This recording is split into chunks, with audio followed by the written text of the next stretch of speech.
Sarah Martinez had always been different from other soldiers. At 28, she stood barely 5 feet 4 inches tall, with a slender frame that made her look more like a college student than a military officer.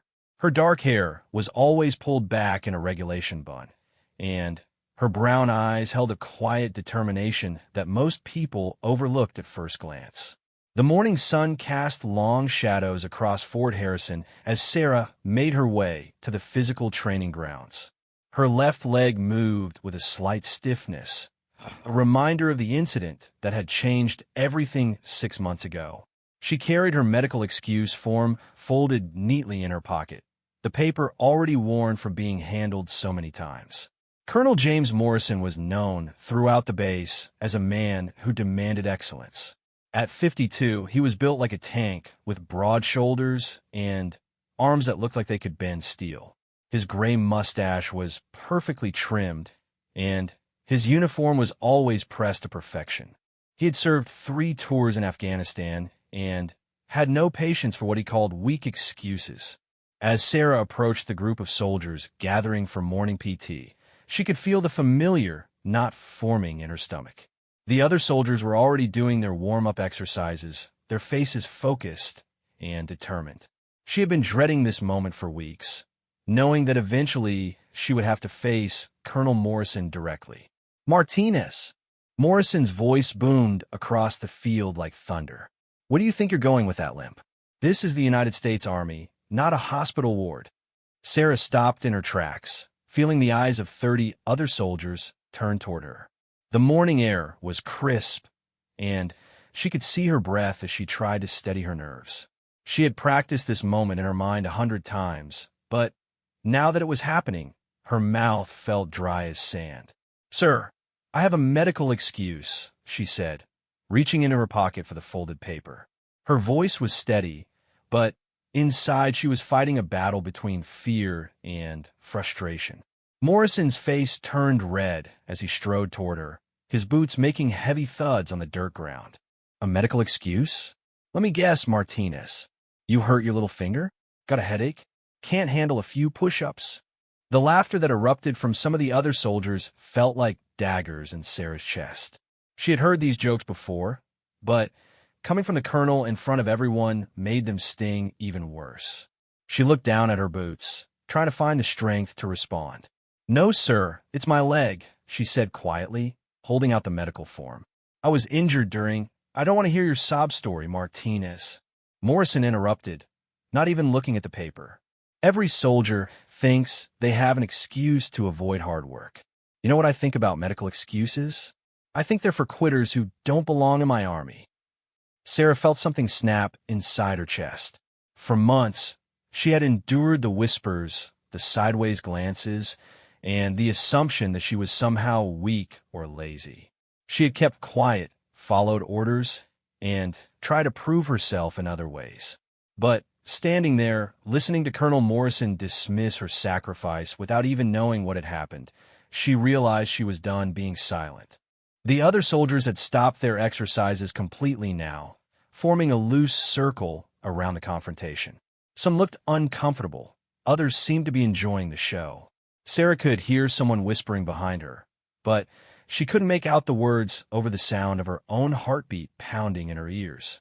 Morrison crossed his arms and glared down at her. "Well, are you going to participate in PT like a real soldier, or are you going to hide behind that piece of paper like a coward?" Sarah looked up at him, meeting his steely gray eyes with her own.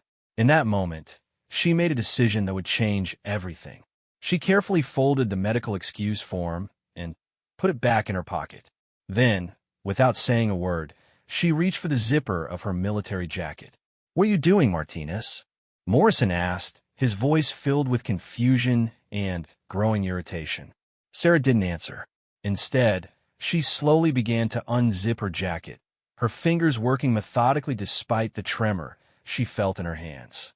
The morning air hit her arms as she peeled the jacket away from her shoulders, but she barely noticed the cold. What happened next will be talked about on the base for years to come. As Sarah's jacket fell away, gasps echoed across the training ground. Even Colonel Morrison, the man who claimed nothing could surprise him anymore, took a step backward, his mouth falling open in shock. Sarah stood there in her regulation tank top, her shoulders squared and her chin raised. But it wasn't her posture that had captured everyone's attention. It was what the jacket had been hiding all along. The silence stretched across the field like a heavy blanket, broken only by the sound of someone dropping their water bottle. Colonel Morrison stared at Sarah as if seeing her for the first time, his face cycling through emotions faster than anyone had ever seen from the typically stoic commander. In the distance, a flag snapped in the wind, and a drill sergeant's whistle could be heard from another training area. But on their field, time seemed to have stopped completely. Sarah had made her point without saying a single word, and everyone present knew that this moment would be remembered long after they had all left Fort Harrison. The young soldier who had been standing behind Sarah let out a low whistle under his breath. "Holy," he started to say, but the words died in his throat as Morrison shot him a look that could have melted steel. Sarah continued to stand perfectly still, her jacket draped over her arm, waiting to see how the colonel would respond. She had shown him the truth that her medical excuse could never fully explain, and now there was no going back. What Colonel Morrison saw changed everything he thought he knew about Sarah Martinez. Her left arm was completely missing from just below the shoulder. Where her arm should have been, there was only empty space, and the clean line where her tank top had been specially tailored to accommodate her injury. But that wasn't what made Morrison's face go pale. It was what covered the left side of Sarah's torso and shoulder. Burn scars spread across her skin like a map of pain, telling a story of fire and metal and courage that no medical excuse form could ever capture. The scars were old but still visible, creating patterns of silver and pink across her brown skin. Morrison felt his throat tighten as he realized what he was looking at. These weren't the scars of someone who had fallen during basic training or hurt themselves in a training accident. These were battle scars, the kind that came from real combat, real sacrifice. "Martinez," he said, his voice suddenly much quieter. I didn't know." Sarah looked directly at him, her brown eyes steady and unafraid. "You didn't ask, sir. You just assumed I was making excuses." The other soldiers around them had gone completely silent.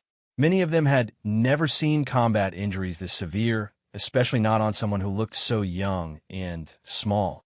A few of the newer recruits looked like they might be sick, while the more experienced soldiers stood at attention, recognition dawning on their faces. Sergeant Williams, a 20-year veteran who had served 2 tours in Iraq, was the first to speak. "Ma'am," he said, his voice filled with respect. "Where did this happen?" Sarah turned to look at him, grateful for the respectful tone in his voice. "Afghanistan, Kandahar province. My convoy hit an improvised explosive device 6 months ago." Morrison felt like someone had punched him in the stomach. He had served in Afghanistan himself and knew exactly how brutal IED attacks could be. He had lost good soldiers to those hidden bombs, and he had seen the aftermath too many times to count. How many others? Morrison asked, though he wasn't sure he wanted to know the answer. 3 soldiers died, Sarah said simply. 2 others were injured. I was the medic in the vehicle. She paused, her jaw tightening slightly. I was trying to reach Corporal Johnson when the fuel tank caught fire. The training ground was so quiet that everyone could hear a helicopter passing overhead in the distance. Morrison felt ashamed in a way he hadn't experienced since he was a young lieutenant, making his first major mistake. Here he was, questioning the courage of a soldier who had literally lost her arm trying to save her fellow soldiers. Private Chun, one of the youngest soldiers in the group, raised his hand tentatively. "Ma'am, did you save him?" Sarah's expression softened slightly. Corporal Johnson made it home to his wife and 2 little girls. So yes, I'd say it was worth it. Morrison could see some of the female soldiers wiping tears from their eyes. Even some of the tougher male soldiers looked emotional. He realized that in his 28 years of military service, he had never felt smaller than he did right now. "Martinez," Morrison said, stepping closer to her. "Why didn't you tell me? Why didn't you explain what happened?" Sarah looked at him with an expression that was neither angry nor bitter, just tired.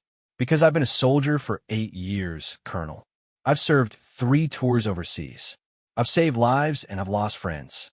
But ever since I came back, all anyone sees is what I can't do anymore, not what I can still do. She gestured toward her missing arm. This doesn't define me, sir. I'm still a medic. I'm still a soldier.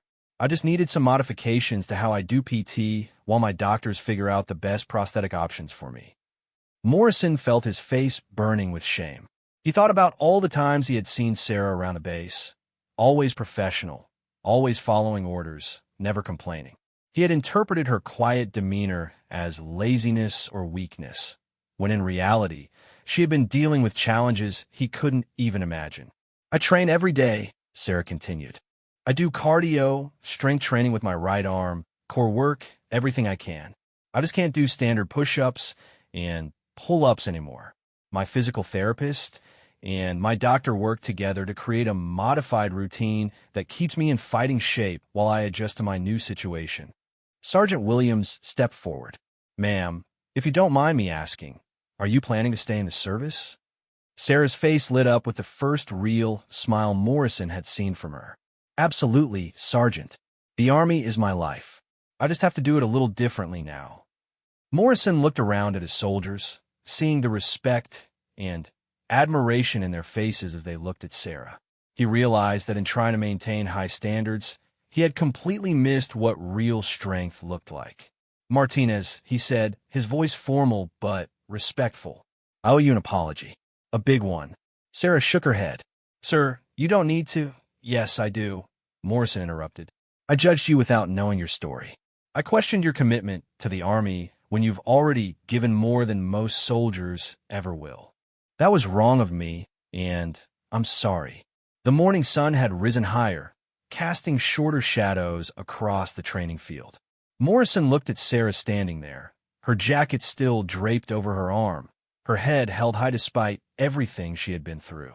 From now on, Morrison announced to the entire group, Martinez will be working with our physical therapist to develop modified PT standards that maintain her fitness while accommodating her injury.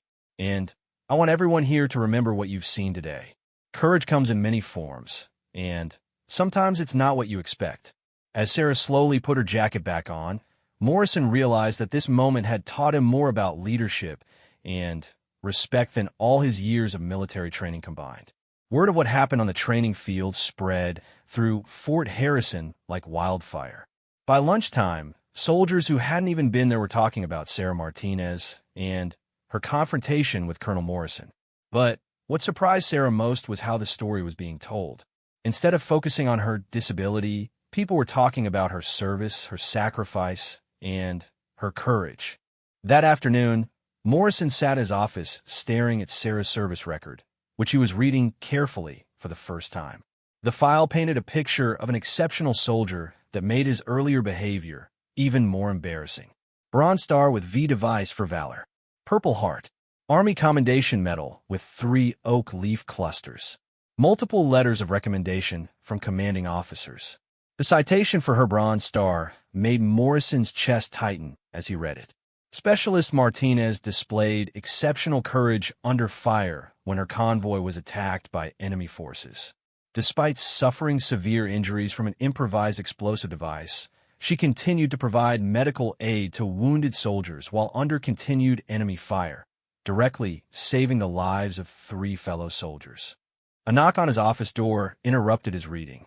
Come in, he called out. Sarah entered the office, back in her full uniform with her jacket zipped up. She walked with the same slight limp Morrison had noticed that morning, but now he understood what caused it. Her left leg had also been injured in the explosion, though not as severely as her arm. You wanted to see me, Colonel? Morrison stood up from behind his desk. Yes, Martinez. Please have a seat. Sarah sat down in the chair across from his desk, her posture straight and professional. Morrison noticed that she positioned herself so her missing arm was less obvious, a habit she had probably developed over the past 6 months. I've been reading your file, Morrison said, holding up the thick folder. I have to say, I'm impressed. More than impressed, actually. I'm ashamed that I didn't take the time to learn about your background before this morning. Sarah shifted slightly in her chair. Sir, my past service doesn't excuse poor current performance. If my modified PT routine isn't meeting standards, stop right there, Morrison interrupted. Martinez, your current performance isn't poor. I was just too blind to see it properly. He leaned forward across his desk. I want to ask you something, and I want you to be completely honest with me. How have other soldiers been treating you since you've been back? Sarah was quiet for a moment, considering her answer. It's been mixed, sir. Some soldiers have been very supportive. Others seem uncomfortable around me. And some assume I'm getting special treatment or that I'm trying to get out of my responsibilities. Morrison nodded grimly. And I made those assumptions worse this morning.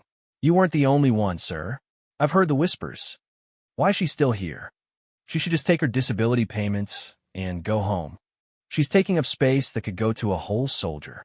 Sarah's voice remained steady, but Morrison could see the pain in her eyes. That's unacceptable, Morrison said firmly. And it stops now. Sir, you can't control what people think. Maybe not, but I can control the culture of this unit. And I can make sure everyone understands exactly who Sarah Martinez is and what she's done for this country. Morrison stood up and walked around his desk to sit in the chair next to Sarah instead of across from her. Tell me about that day in Afghanistan. Not the official report version. Your version. Sarah was quiet for a long moment, her eyes focused on something beyond the office wall. When she finally spoke, her voice was softer than Morrison had ever heard it. We were on a routine patrol. Convoy of 4 vehicles heading to a village where we were supposed to check on a medical clinic we had helped establish. I was in the 3rd vehicle with 5 other soldiers. She paused, taking a deep breath. The IED was buried in the road. A really big one. It flipped our vehicle completely over. Morrison could see her hands trembling slightly as she continued. When I came to, the vehicle was on fire and filling with smoke. My left arm was pinned under some debris, and I couldn't feel it at all. But I could hear Corporal Johnson screaming from the front of the vehicle. What did you do? The only thing I could do. I'm a medic, sir. Johnson was hurt, and he needed help. Sarah looked directly at Morrison. I managed to free my arm from the debris, though I knew right away that it was badly damaged. The fire was spreading, and I knew we didn't have much time. Morrison found himself holding his breath as Sarah continued her story. I crawled toward Johnson. He was unconscious by the time I reached him, which was probably a blessing because he had a piece of shrapnel in his leg and his shoulder was dislocated. The smoke was getting thicker, and I could feel the heat from the flames on my back. How did you get him out? That's the part one don't remember very clearly. The doctor said I was probably in shock from blood loss and smoke inhalation. I remember dragging him toward what I thought was an opening in the vehicle. I remember the pain when the flames reached my arm and shoulder, and I remember thinking that I couldn't let Johnson die because of something I failed to do. Sarah was quiet for a moment, lost in the memory. The next thing I clearly remember was waking up in a hospital in Germany 3 days later. The doctors told me they had to amputate my arm to save my life. But they also told me that Johnson was alive and stable. Morrison felt a lump forming in his throat. And the other soldiers in your vehicle? Sergeant Davis and Private Miller were thrown clear when the vehicle flipped. They had some injuries, but recovered fully. Private Torres. Sarah's voice caught slightly. Torres didn't make it. He was killed instantly by the initial blast. The office was quiet except for the sound of Morrison's desk fan humming softly. Morrison realized that Sarah had been carrying not just physical scars, but emotional ones as well. Sarah, Morrison said, using her first name for the first time. What you did that day, that's the definition of heroism. Sarah shook her head. I was just doing my job, sir. No, Morrison said firmly. Your job was to provide medical support. Your job wasn't to risk your life dragging an unconscious soldier out of a burning vehicle when you were severely injured yourself. That was a choice you made, a choice that saved Johnson's life. Sarah looked down at her hands. Sometimes I wonder if it was worth it. Not saving Johnson. That will always be worth it. But staying in the army afterward, trying to prove that I can still be a soldier with one arm. Morrison leaned forward. Martinez, look at me. When Sarah raised her eyes to meet his, Morrison spoke with more conviction than he had felt about anything in years. You are exactly the kind of soldier this army needs. Your injury doesn't make you less capable. It makes you more valuable because you understand sacrifice in a way most of us never will. And your determination to stay and serve despite everything you've been through, that's an inspiration to every soldier on this base. 3 weeks after the incident on the training field, Fort Harrison felt like a completely different place for Sarah Martinez. Colonel Morrison had been true to his word about changing the culture of the unit. He had called a mandatory assembly for all soldiers and personally told Sarah's story, emphasizing her heroism and ongoing value to the military. But the real change came in smaller moments.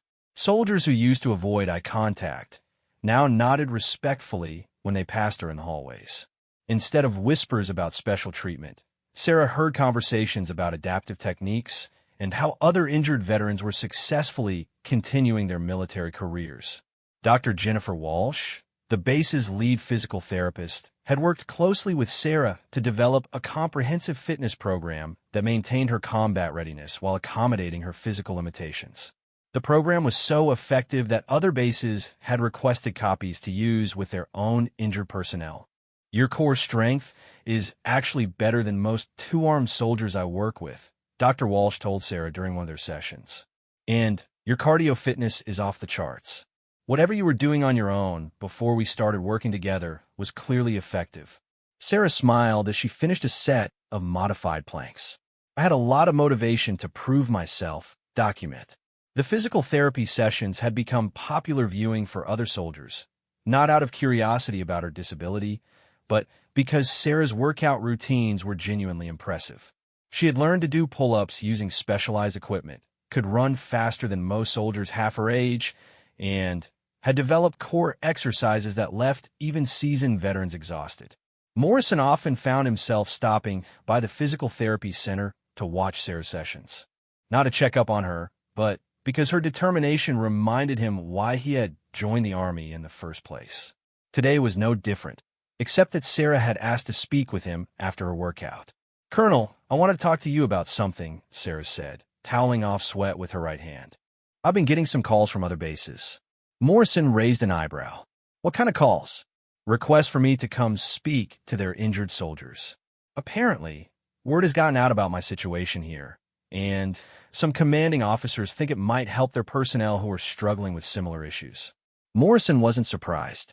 In the weeks since Sarah's story had spread through military channels, he had fielded several calls from other colonels asking about how they had handled her case. The Army was always looking for successful examples of retaining valuable personnel despite combat injuries. "What do you think about that?" Morrison asked. Sarah looked thoughtful. "Honestly, sir, I think I'd like to try it. I remember how isolated I felt when I first came back. If I can help other soldiers realize they're not alone, and that their service can continue in meaningful ways, I think that's worth doing." Morrison nodded slowly.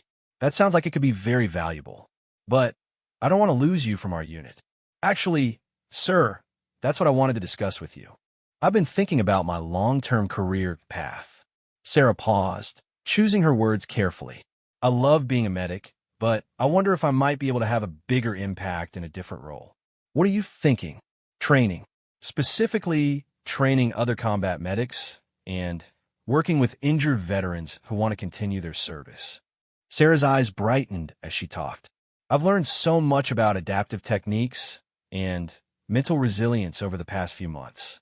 I think I could help train medics to be more effective in high-stress situations, and I could help injured soldiers transition back to active duty."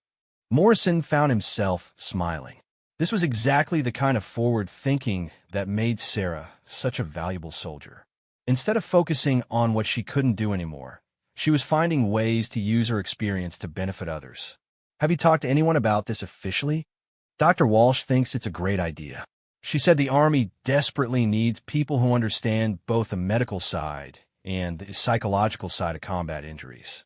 And Sergeant Williams mentioned that the training command is always looking for instructors with real combat experience." Morrison was quiet for a moment, thinking through the implications. Losing Sarah from his unit would be difficult, but he could see that this new path might be exactly what she needed to feel truly fulfilled in her continued military service. Sarah, I think you should pursue this. In fact, I'd like to help you make it happen. Sarah's face lit up with genuine excitement for the first time Morrison could remember. Really, sir? Really? You've shown me that the best leaders are the ones who turn their personal challenges into opportunities to help others. That's exactly what the Army needs more of. 2 days later, Morrison was sitting in a conference call with 3 other base commanders and 2 generals from Training Command. They were discussing the possibility of creating a new position specifically designed around Sarah's unique qualifications and experience. Colonel Morrison, said General Patricia Hayes, tell us more about Specialist Martinez's current capabilities and performance. Morrison looked down at his notes, but realized he didn't need them. General, Sarah Martinez is one of the most resilient and capable soldiers I've ever had the privilege to serve with. Her physical fitness scores, adapted for her situation, exceed Army standards. Her knowledge of combat medicine is exceptional, and her ability to perform under pressure has been proven in actual combat situations. And you believe she could be effective as an instructor? I believe she would be one of our most effective instructors, ma'am. She has the technical knowledge, the combat experience, and, most importantly, the personal experience of overcoming significant challenges. Soldiers would respect her because she's been where they are. General Hayes was quiet for a moment.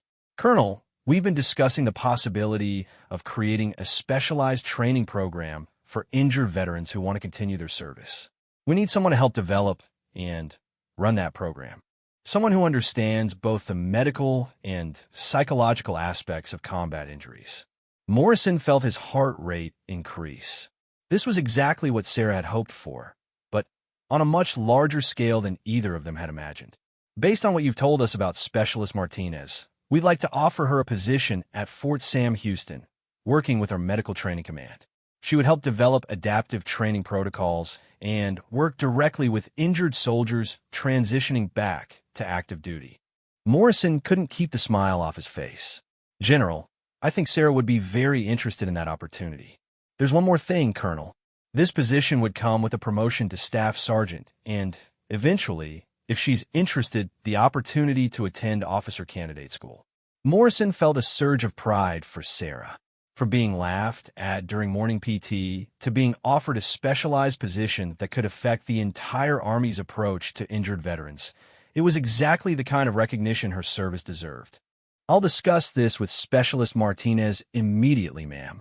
After the call ended, Morrison sat in his office for a few minutes, thinking about how much had changed in just a few weeks. Sarah's courage in revealing her injuries had not only changed how his unit viewed her, but had started a conversation that was reaching the highest levels of Army leadership. 6 months later, Staff Sergeant Sarah Martinez stood in front of a classroom at Fort Sam Houston, looking at 23 soldiers who were all facing their own challenges with combat injuries. Some are missing limbs like her, others dealt with traumatic brain injuries, PTSD, or chronic pain from their service. What they all had in common was the determination to continue serving their country despite the obstacles. Good morning, soldiers, Sarah said, her voice carrying the confidence of someone who had found her true calling. Welcome to the Adaptive Service Training Program.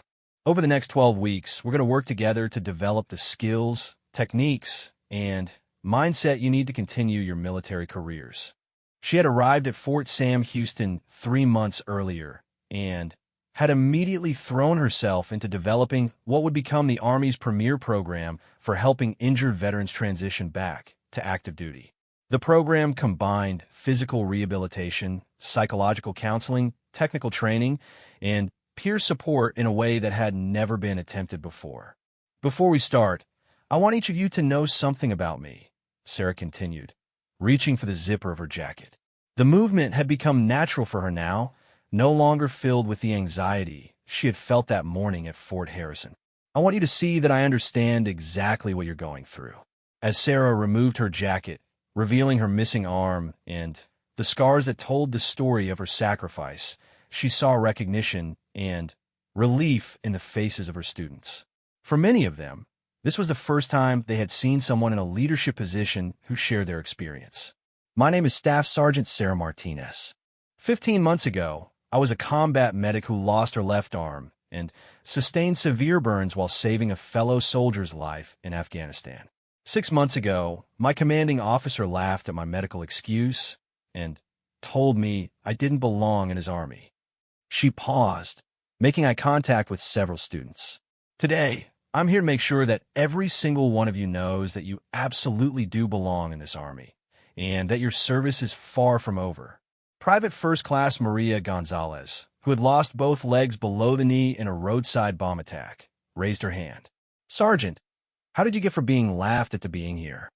Sarah smiled, remembering the question she had asked herself many times over the past months. I learned something that day on the training field, Gonzalez.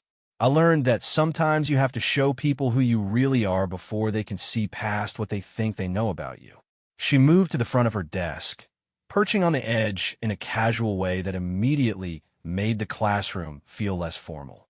But more importantly, I learned that my injury doesn't define my capabilities. It just changes how I approach certain tasks. Over the following weeks, Sarah watched her students transform from a group of uncertain, often discouraged soldiers into confident military personnel who happened to have disabilities. The program she had helped design combined cutting-edge adaptive technology with time-tested military training principles. Corporal James Wright, who was dealing with severe PTSD and a traumatic brain injury, had initially been one of the most challenging students. He struggled with memory issues and had difficulty concentrating for long periods. But under Sarah's guidance, he learned techniques for managing his symptoms while still performing his duties as a military intelligence analyst. Sergeant Martinez, he said during one of their individual counseling sessions, I never thought I'd feel like a real soldier again. But this program, it's given me hope. Sarah felt the familiar surge of satisfaction that came from helping a fellow veteran realize their potential. Right, you've always been a real soldier. We just had to find the right tools to help you be the best version of yourself. The success of Sarah's program had caught the attention of military leadership at the highest levels. General Hayes, who had initially offered Sarah the position, visited Fort Sam Houston regularly to observe the training and had begun implementing similar programs at bases across the country. Staff Sergeant Martinez, General Hayes said during one of her visits, the preliminary results from your program are extraordinary. We're seeing retention rates of over 90% among injured veterans who complete your training. Sarah felt proud of what they had accomplished, but she knew the real success was measured in individual lives changed. General, these soldiers were always capable. They just needed someone to believe in them and give them the tools to succeed. Which brings me to something I wanted to discuss with you. We'd like to expand this program significantly, and we need someone to oversee that expansion. Sarah raised an eyebrow. What kind of expansion, ma'am? We want to implement adaptive service training at every major military medical center in the country. We're talking about helping thousands of injured veterans continue their careers instead of being medically retired. The magnitude of what General Hayes was proposing took Sarah's breath away.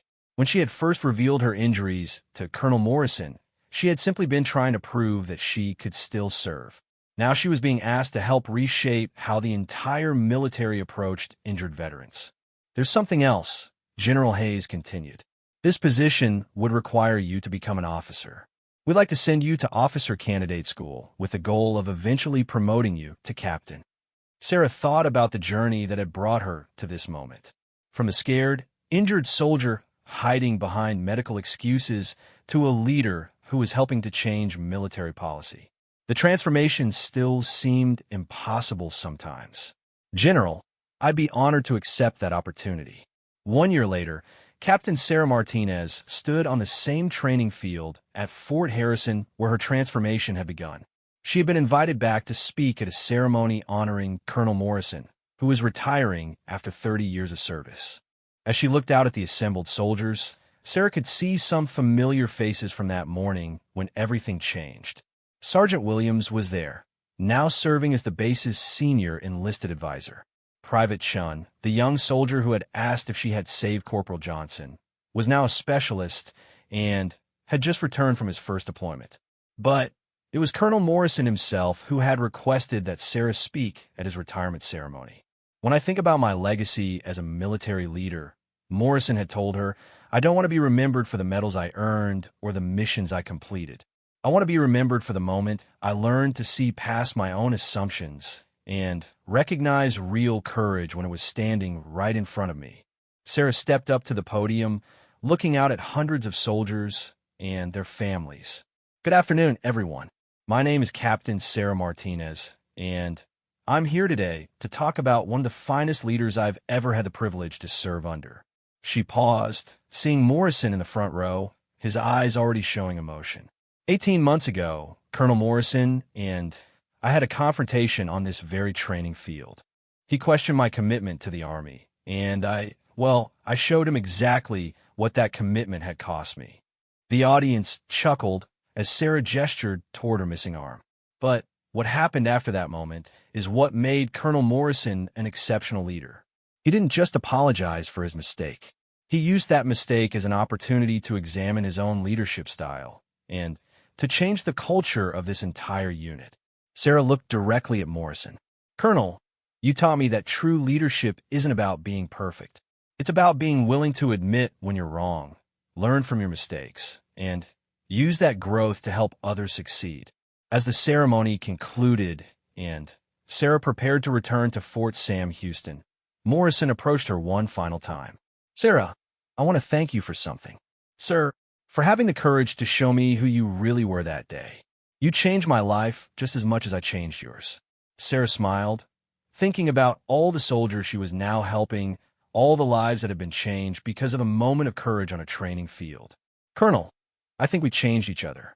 And I think that's exactly how leadership is supposed to work. As Sarah drove away from Fort Harrison, she thought about the hundreds of injured veterans who were now serving in roles they had never imagined possible. The commanders who had learned to see past disabilities, to recognize capabilities, and the culture shift that was spreading throughout the military. It had all started with one moment of courage, one decision to stop hiding and start showing the world who she really was. And that, Sarah realized, had made all the difference.